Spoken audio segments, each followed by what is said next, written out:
If you're loving this podcast, be sure to check out the full lineup. From news and local politics to sports and true crime. Find your next great listen right now at duluthnewstribune.com/podcasts. That's duluthnewstribune.com/podcasts. Hello, Northlanders. It's Friday, July 28th. I'm Wyatt Buckner with your Duluth News Tribune Minute, presented by Minnesota Power Employees Credit Union. The average MPECU member saves over $785 a year in better rates and lower fees. And with MPECU, every ATM is your ATM. With their free checking program, you get ATM fee reimbursements at any ATM anywhere in the U.S. Check out Minnesota Power Employees Credit Union services online at mpecu.com or visit their offices in downtown Duluth, Arrowhead Road, or Miller Trunk Highway.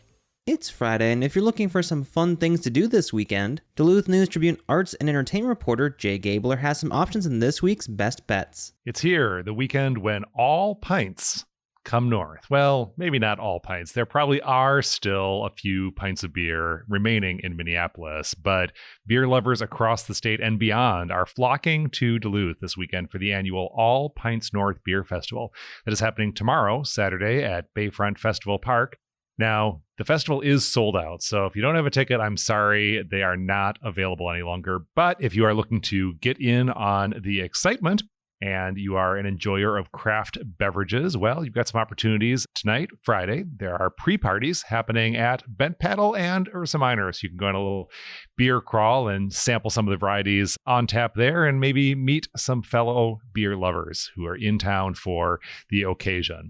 Or maybe you just want to get out of town this weekend. Ely is there for you. They are having their annual Blueberry Art Festival this weekend in Ely.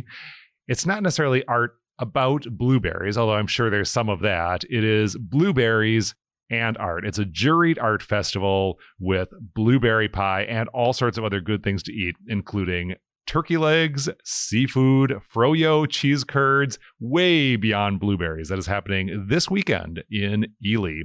And if you're a movie buff, you've got an opportunity come Sunday at Zeitgeist to see one of Tom Hanks' favorite movies of all time. No, it's not Forrest Gump, nor is it any of his. It is A Hard Day's Night. A movie came out in 1964, and Tom Hanks recently told Letterboxd is one of the movies that made a huge impression on him. Seeing, he said, the Beatles be so fresh and hilarious and funny with the greatest music of any generation. That is the classic A Hard Day's Night screening Sunday at Zeitgeist in Duluth. For more information on these and other best bets, check out duluthnewstribune.com. I'm Jay Gabler. Now here's a look at today's headlines. Essentia Health and Marshfield Clinic Health System have agreed to merge later this year. The Duluth-based and Marshfield, Wisconsin-based healthcare system signed an integration agreement, or merger clause, to move the merger forward, the systems announced in a news release Thursday. The two systems had previously signed a memorandum of understanding in October, while they were in talks mulling the potential merger. The new system will have 3,800 providers and 150 sites of care, 25 of which are hospitals, across Wisconsin, Minnesota, North Dakota, and Michigan's Upper Peninsula, the news release said. It will be led by Essentia Health CEO Dr. David Herman, who will serve as the CEO of a new parent company, the news release said. The Office of Minnesota Attorney General Keith Ellison will first need to review the merger. Essentia recently completed a new $900 million St. Mary's Medical Center in Duluth. The 942,000 square foot facility is scheduled to receive its first patients July 30th. Earlier this month, St. Luke's, Duluth's other major healthcare system, signed a letter of intent to merge with Wisconsin-based Aspirus Health.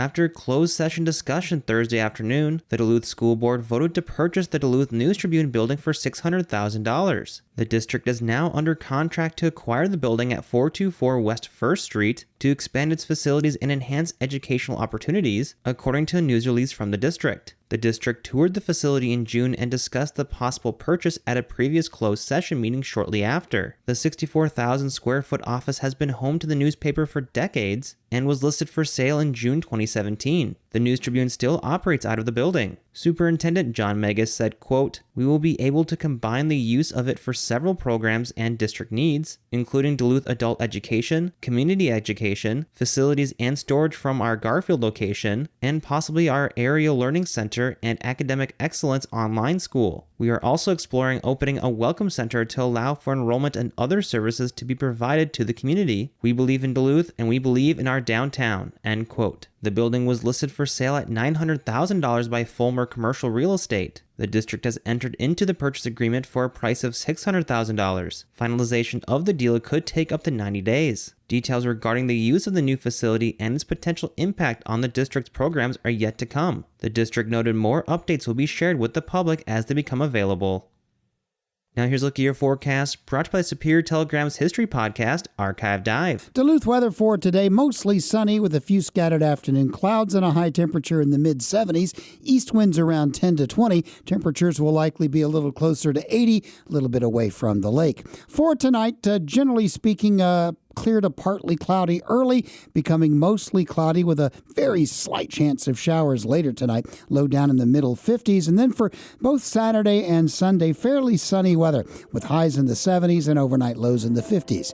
I'm Storm Tracker meteorologist John Wheeler. Thank you to Archive Dive for their support. The monthly history podcast, hosted by Superior Telegram reporter Maria Lockwood, dips into the archives of historic events, people, and places around Superior and Douglas County. You can find the latest episode of Archive Dive at superiortelegram.com or wherever you also get this podcast.